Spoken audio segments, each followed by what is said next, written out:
Hello everybody. So for this video, I would like to discuss 5 emotional precautions to take during the coronavirus pandemic. It's very important to not only look out for your physical health, we need to look out for our emotional health too during this because that's also at stake at this point, given that it's something that we didn't expect ourselves to see in our lifetime, probably ever. It's something that is unpredictable. It's something that's still going on right now. So it's very important for you to take care of yourself and take a couple emotional precautions, and I will discuss them and give a few examples and go into detail about them. But first, I would like to talk about the 5 biggest challenge of getting through this global pandemic. The first challenge is the suddenness of it. So we feel thrown off and caught off guard by how sudden this happened. This was something that we saw in a certain region, and we thought it would stay there just like the other ones have, just like Ebola, Zika, etc. kind of were, and they kind of just fizzled out. But this is something that spread and spread rapidly. And no matter where in the world you're watching this right now, your nation is going through it right now. And it was so sudden. It's something that we felt we couldn't stop. We just witnessed it come towards us. So it's normal for that to be a challenge. Second challenge is how powerless we feel right now. I know that powerlessness is a big emotion right now because of the fact that we're dealing with something out of our control.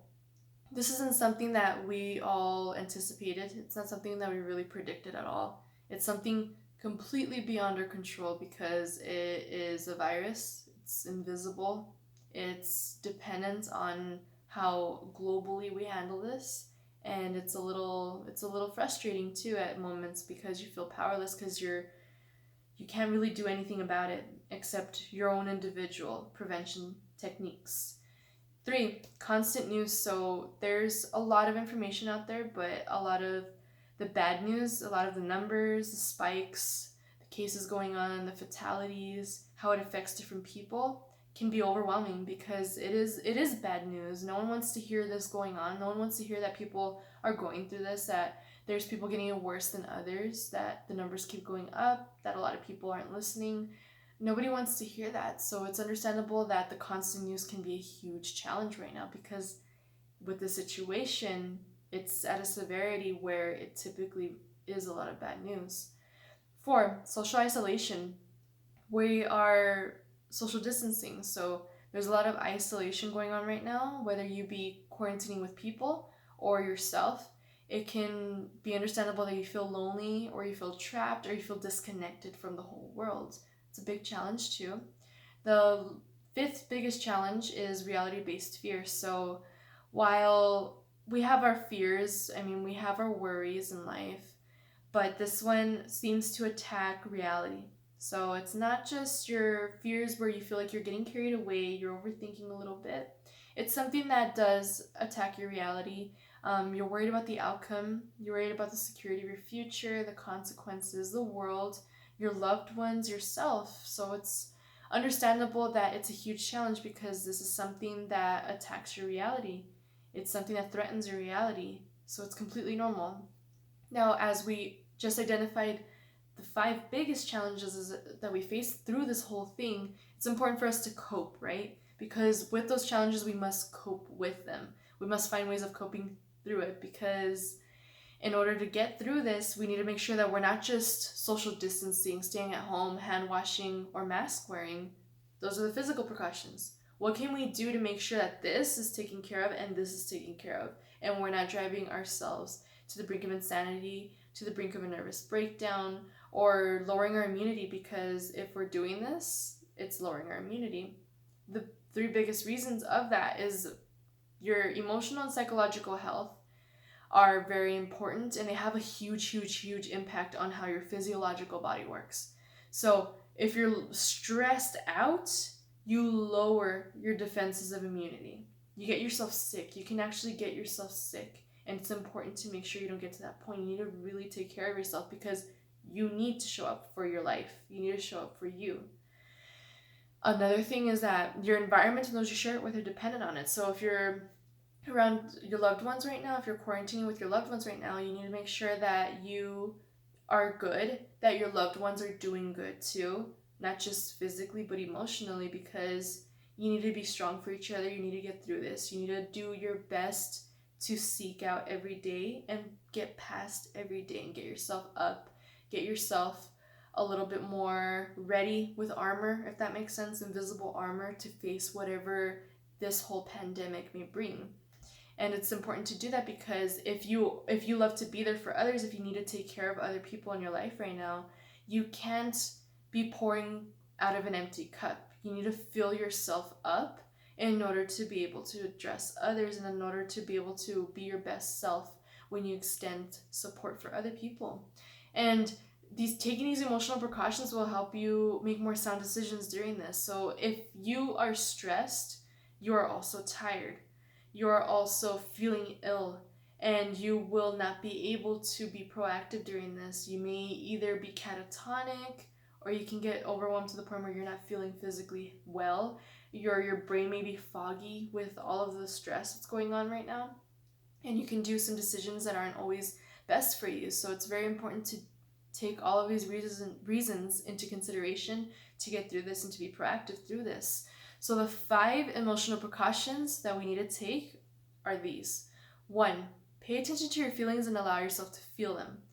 I know that sometimes our emotions may surprise us. They may be a little scary to face. Sometimes we want to just feel better, right? We always want to get ourselves to feeling better, or we're at least taught to feel better. But in order to feel better, you need to feel. Like, let yourself feel what you need to feel. Don't hold yourself back. Don't judge yourself. Don't put pressure on yourself. Don't force yourself, because when you have ignored or neglected emotions, you kind of push them in the back burner and you force yourself to be this, that, or the other instead of actually addressing them and letting them out. You're not going to feel better. Those negative emotions grow stronger, and I have come from that from personal experience, whether it be the situation or just like little other examples in my life. I mean, if I've tried to force myself to feel another way, it works for a little bit like a band-aid, but in the end of it, I need to let out my feelings. You need to let out your feelings. You need to actually sit with yourself. Sit with yourself like if you would with a kid or somebody you love, and just be like, okay, how are you feeling right now? And let yourself express how you're feeling. Don't worry about how it sounds. Don't judge yourself. Don't restrict yourself. Let yourself feel what you need to feel, because you can't be blind to your own emotions. It's important to pause. It's important to focus. It's important to identify, because then once you do address that, once you give that safe space to do that, you can take the steps to feel better thereafter.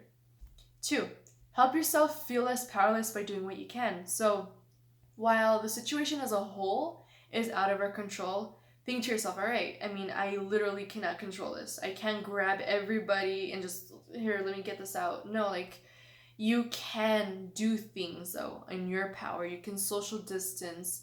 You can wash your hands. You can be sanitary. You can make sure that you stay at home as much as possible.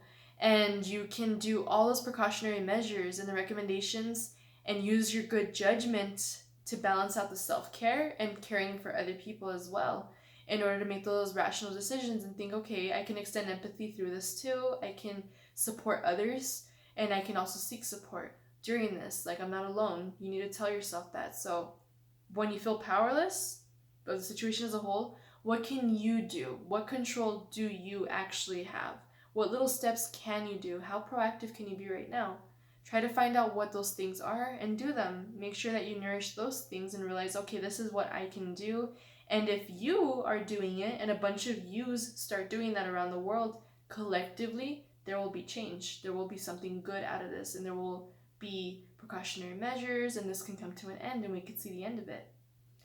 4, use the phone, Skype, and FaceTime to connect with loved ones. So if you're social distancing, reach out to others. Be vulnerable on social media. Like, talk about it. Talk to other people. Don't be afraid to reach out. Don't be afraid to be vulnerable, because someone else may feel the same way you are. And if you practice that empathy, you have no idea how far that can go.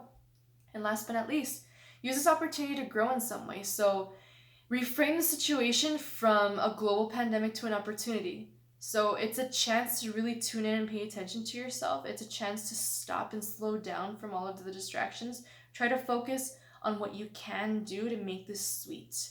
Choose a way that you've been wanting to improve yourself and go with that. Address all of these emotions. It's important to take these emotional precautions because you don't want to lower your immunity. You want to get through this sane. You You want to take care of yourself, and you want to be the best you that you can be.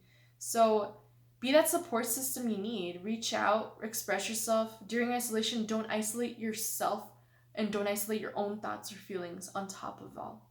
Take care of yourself, please. Be safe. Do everything that you can, and we'll get through this. Thank you.